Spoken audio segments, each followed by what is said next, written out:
Welcome back to part 2 of the Kinetics 1 lecture notes.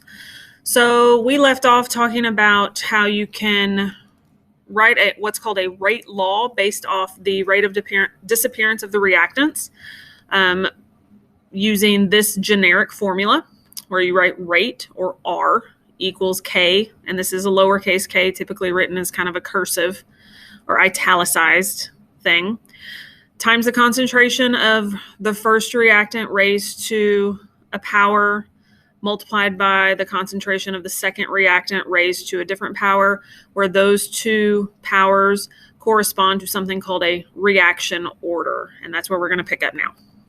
So reaction orders. Reaction orders cannot be predicted from the balanced equation. So you cannot just simply look at the coefficients in a balanced equation and assume that those correspond to the reaction order. They're not necessarily the same, although coincidentally sometimes they come out to be the same, but it is just that. It is a coincidence. The only way that you can reliably determine a reaction order is through experimental data. So you have to have data to be able to determine the reaction order, and you have to manipulate that data to figure out what M and N are going to be. Reaction orders, in terms of what College Board requires us to know, can either be zero order, first order, or second order, meaning M and N can either be 0, 1, or 2. So it is going to be one of those three numbers, and we are going to look at some data here in a moment to figure out how you can determine what M and N are.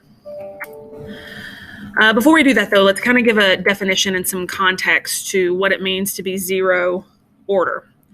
So zero order, what that means is that if you double the concentration of that species or of that reactant, it actually has no effect on the reaction rate. So changing the concentration does not affect the rate at which the reaction proceeds. Meaning, if you're watching a reaction happen, let's say you mix vinegar and baking soda together and you're watching this happen. If you add more vinegar, that doesn't necessarily mean that the speed at which the reaction is occurring increases just because you added more reactant. It's based upon the reaction order, and some reactions do change when you add more reactant and some don't. So reactions that don't change when you increase the concentration of the reactant have what's called a zero order. So mathematically, if we say the rate equals K, that rate constant, times the concentration of some reactant raised to its reaction order, which is 0, well, anything raised to 0 power is the same as 1. So this would be the same as saying rate equals K times 1, or just rate equals K. So the rate does not change with respect to changing the concentration of A.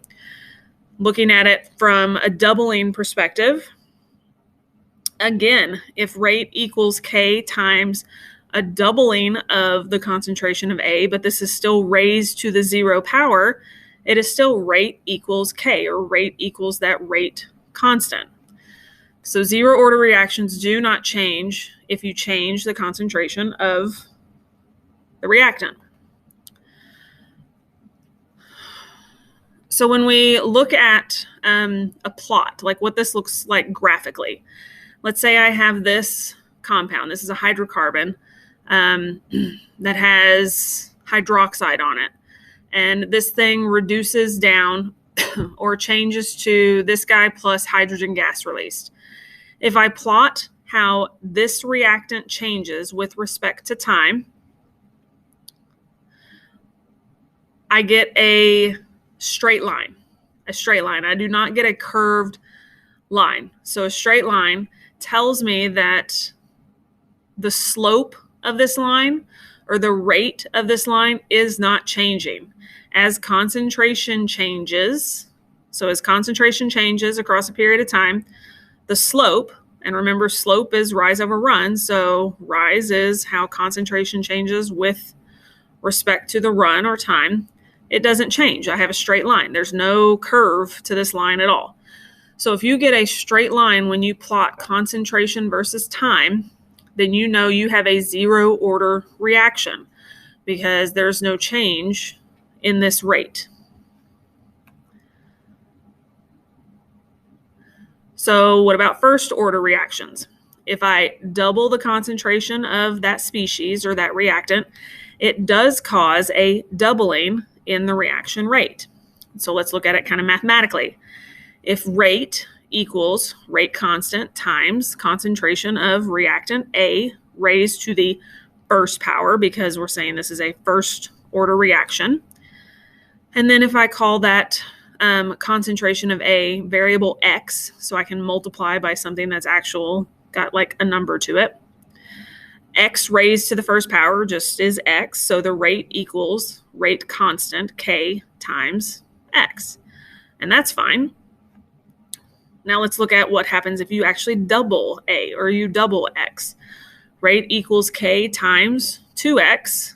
So this is double the concentration of A if I'm calling AX raised to the first power. Well, when I kind of simplify all this out, I get rate equals 2 times K times X. So that causes a doubling of the rate. If here where A was just its basis concentration, rate equals K times X. Here where I double A, rate equals 2K times X. So anytime you double the concentration, it causes a doubling of the reaction rate. That is a first order reaction. Second order reactions look similar, but anytime you double the concentration of that species, it causes a quadrupling of the reaction rate because this is a squared power. So again, if you need to look at it mathematically, if rate equals K times the concentration of A to the second power, because this is second order, and if we call A X here, then rate equals K times X squared. Well, if I double X and now have it as 2X, then rate equals K 2X squared, which works out to be rate equals 4 times KX squared. And that's just an algebraic relationship. So here, rate equals K times X squared, but here, when I double the concentration, rate equals 4 times KX squared. So when I double the concentration, if it causes a quadrupling in the rate value, that is a second order reaction. There's a pretty easy way to look at data to determine this, and so we'll practice that here in just a moment. But anytime you're asked to determine the overall order for a reaction, it's pretty easy. You just add the superscripts or the exponents together. So if M is 1 and N is 1, then the overall order of this whole reaction would be 2. So the sum of the reaction orders for the individual reactants is equal to what's called the overall reaction order. So the units for K. This is a commonly asked question on the AP test, where they'll ask you to solve for K, which we'll practice with, and then to make sure you report to the correct number of, the correct units. So if it's a zero order reaction, where rate equals K. So if this was A here raised to the 0 power, then that term would just become 1. So rate equals K. Then the units for K is molarity per second, or S to the minus 1. Molarity per second. If it's first order, then the rate equals K times A to the 1. Well, what I like to do, if this is molar, so this is big M, this is concentration, and rate is molarity per unit time, and here we're using S as our unit of time, so this is big M over S. Just algebraically rearrange to get K by itself. So if I have big M here and big M over S over here, when I divide big M over to the rate side, my big M's cancel, leaving me with just S in the denominator, or S to the minus 1, or 1 over S. Same thing. Kind of same concept. What if we want to determine the units for K if we have second order? Well, this is big M squared over S squared, because this is A squared here, and rate is big M over S, so molarity per time or molarity per second. I just algebraically kind of rearrange everything. I end up simplifying to having 1 molar on the bottom and 1 seconds on the bottom. So M to the minus 1, S to the minus 1, or 1 over MS. You can kind of continue that pattern, and you might actually be able to see a pattern that the S's are going to always remain the same, S to the minus 1. But we start with M to the, it decreases by 1 M. So for 0, it's M to the first power. For first order, it's M to the 0 power. For second order, it's M to the minus 1 power. For third order, it's M to the minus 2 power. For fourth order, it would be M to the minus 3 times S to the minus 1. So you can determine that pretty easily just by algebraically kind of rearranging your units. So let's look at some data and see if we can easily determine the rate law here. It's pretty simple. So we have 3 experiments conducted at a specific temperature for the following reaction. So here's our reaction. 2NO plus 2H2 yields N2 plus 2H2O. And here's the data for experiment 1, experiment 2, experiment 3. So they manipulated some concentrations for each of the different experiments and measured how the rate responded under those concentration conditions. So to do this, what you need to do is pick 2 experiments where there's a constant, meaning if I look at experiment 2 and 3, the concentration of NO is held constant. And that's important because I need to hold NO constant so I can see how changing the concentration of H2 affected the rate, because that's the only way for me to determine the reaction order with respect to H2. In the same vein, experiment 1 and 2 holds H2 constant, so there's no change here.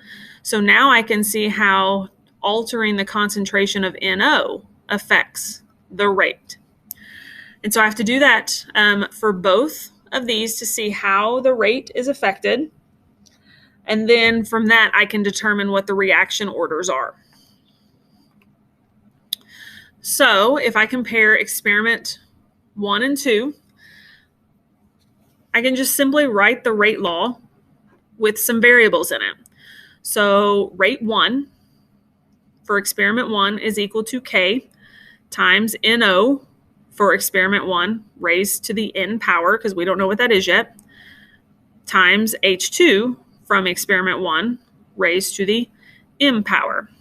And then I'm going to write this as a ratio because I'm going to cancel out a bunch of common things. So rate 2 equals K of NO for the second experiment raised to the N power, and H2 for the second experiment raised to the M power. Then I just look back at my data and plug a bunch of stuff in. So rate 1 was 0.0900 molar per second. Rate 2 was 0.0225 molar per second. This is equal to, we don't know what K is, so K over K. And then the concentration of NO for experiment 1 was 0.2. Concentration of NO for experiment 2 was 0.1. Concentration of H2 for experiment 1 was 0.3. And for experiment 2 was also 0.3 raised to their M power. Well, anytime something on the top and the bottom are the same, we just cancel them out. So we can get rid of this 0.3 to the M, 0.3 to the M, as well as the K's. We can get rid of those guys because K and K are going to be the same because this experiment was conducted under the same temperature conditions. And then we simplify some of the math. So 0.0900 divided by 0.0225 is equal to 4.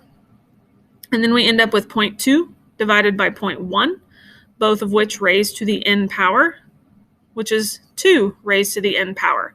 So if you have 4 equals 2 raised to the n power, you should be able to pretty easily solve for what n is at this point. N is 2, which tells me this is second order, but that is only with respect to NO because we held H2 constant. So this is second order for NO only. Do the same thing, but now we're going to hold NO constant. So in experiment 3 and experiment 2, we go ahead and write their rate laws as a ratio, plug in where appropriate. So the rate of experiment 3 was 0.0150. The rate for experiment 2 is 0.0225. Plug in the concentrations where applicable. We find that K cancels, and then 0.1 to the N also cancels. So when we simplify this, we get 0.67 equals 0.2 over 0.3 raised to the M power, or 0.67 equals 0.67 raised to the M power, which tells me M is first order, or 1. So what that means is that the reaction order with respect to H2 is first order because we manipulated how H2 changed and held NO constant to see how that affected the rate. So then, now that we have that information, we can write our rate law. Rate equals K, which is a constant, concentration of NO raised to the second power because we determined this was second order, concentration of H2 raised to the first power because we determined it was first order with respect to H2. So this is a rate law. And from the rate law, if we have data, we can actually solve for K, which is part B of this question. Find the rate constant, find the value for K. Easy enough. So we go back and we look at our data. Now that we have rate law, it does not matter which experiment you choose. So pick one of the experiments. Now that you have a rate law, plug in these values to the rate law. So we said this was our rate law. You can algebraically rearrange it for K first or after, doesn't matter to me. Pick one of the experiments, doesn't matter which one. So the rate was 0.0900 divided by the concentration of NO, which was 0.2 for one of the experiments, raised to the second power, times 0.3 raised to the first power for H2. Solvey. And we get K equals 7.5. And then if you kind of look at your units, down here I have molarity squared times molarity. So that cancels this big molarity on the top, which means I end up with m to the minus 2 because it was a squared term times another. We'll say this one cancels that one. And then times s to the minus 1 because this s is technically in the denominator. And so that is the value for the rate constant with the appropriate units. And then the last thing to notice is that if we wanted to know the overall reaction order, it is third reaction order because M is 2, N is 1. Add them up to get 3. Spectroscopy. We've already talked about spectroscopy in terms of Beer's law. So what spectroscopy measures is how a light passes through a sample and how it gets absorbed by that sample, and then how the light passes through to the other side. And we got the Beer's law thing. And when we did this lab, we sent it through a sample of something that was blue, and then we altered the concentrations. Well, what if we mix two things together, like in this reaction?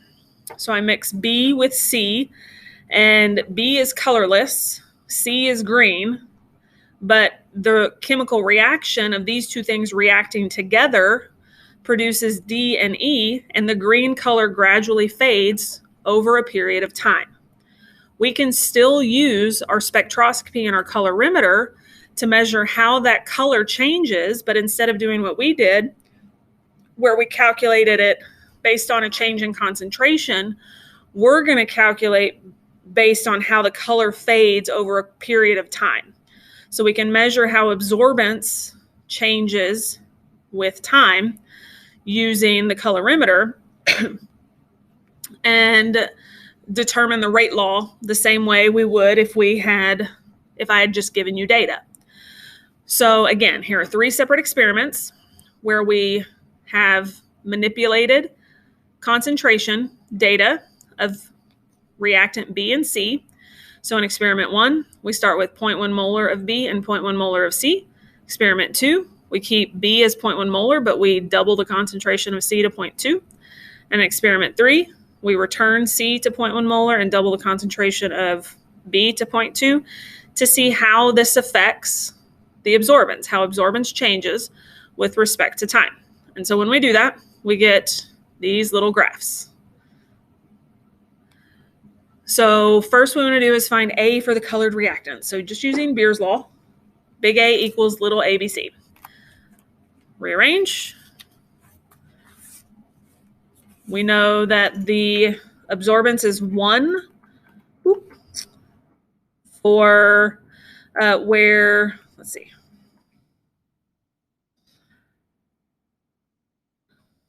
Big A is 1 where concentration is known. So right here. And then we plug in the path length, which is 1 centimeter, and the concentration of the colored reactant, which was reactant C. And we find that little a, or molar absorptivity, is 5.0 m to the minus 1 cm to the minus 1. Now we want to find the initial rate for each experiment. Easy enough. We just algebraically plug some things in. Now that we know what little a is for that green stuff, the absorbance for experiment 1, I'll go back and look at the data. At a certain point in time, they're saying at 60 seconds is 0.375 over absorptivity, and 1 centimeter path length is 0.075 molar. So if I know that that is the concentration or how concentration changes, so again, going back to look at the data, we started with C at 0.1 molar. After 60 seconds, it's to 0.375 absorbance. We use Beer's law to calculate the concentration after 60 seconds, so at that particular absorbance. So we went from 0.1 molar to 0.075 molar over the course of 60 seconds, meaning the initial rate for C was 4.2 times 10 to the negative 4 molar per second. It changed by that much. We can do the same thing for experiment 2. So we find that the absorbance after 60 seconds is 0.750. Calculate the concentration after 60 seconds. And again, we started at 0.2. It decreased to 0.15 over the course of 60 seconds. And we get this. Do the same thing for experiment 3. And we find that, sorry, you guys can't see that. Let me get rid of this. That should make my screen shrink. I hope. Go away. There we go.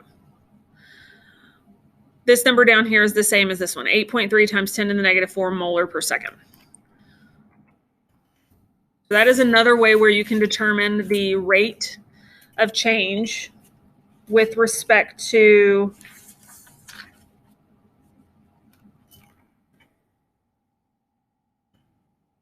using Beer's law. So now that we have those rates, we can make a chart. So we just determine the rates using some experimental data, and we're going to make a chart. Experiment 1, we had these initial concentrations. Experiment 2, we had these initial concentrations. Experiment 3, we had these guys. And then we calculated the rates based on what the graphs told us. Boop. So now let's determine the rate law. Again, we have to hold something constant, plug it in as a ratio so that we can figure out what the reaction order is with respect to the thing that we're manipulating. So here we're changing the concentration of B and holding the concentration of C constant when we compare experiment 3 and 1. So concentration of C cancels out, K's cancel out. The computer's not cooperating. There we go. So then we get 0.2 over 0.1 equals, this reduces to 2. So 2 equals 2 raised to the n, which means this is first order with respect to, this says C, but this is really B. First order with respect to B. It's first order with respect to B because we manipulated B and we held C constant. Let's repeat the same process so that we can figure out what happens with respect to C. So B is held constant. C is changing in experiment 1 versus 2. And we find that this is also first order with respect to C. So now we have everything we need to write a rate law. So the rate equals rate constant times B times C. And then we can just pick one of the experiments. It doesn't matter which one. Plug in rate, concentration of B, concentration of C. Solve for K. Bada bing, bada boom. K equals 0.042, big M to the minus 1, S to the minus 1. And the overall reaction order would be 2 because we take the coefficients of the, not coefficients, I'm sorry, we take the powers of the reaction orders and we add them together to get M plus N equals 2.